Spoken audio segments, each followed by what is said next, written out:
Hello there everyone, welcome back to our channel. In today's video, you are going to see on YouTube how to like or how to see liked videos. So head over to your YouTube application. Once you're there, make sure you have logged in into your desired account and then just head over to any YouTube video.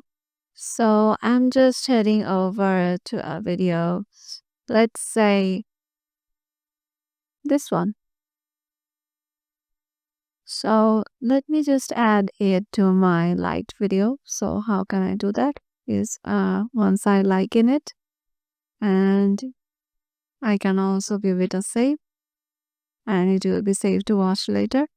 And as you have seen, I have liked it, and what I need to do is head over to my profile by tapping my profile icon on the lower right corner.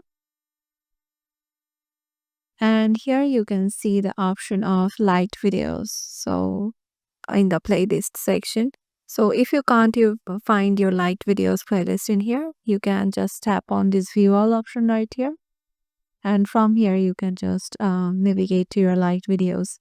So once you find your liked videos, you can find your videos with that you have liked on this account. So yeah, this is how you can just do it. Hope this video will help you out. Make sure to give it a thumbs up and subscribe to our channel, and we will see you in the next video.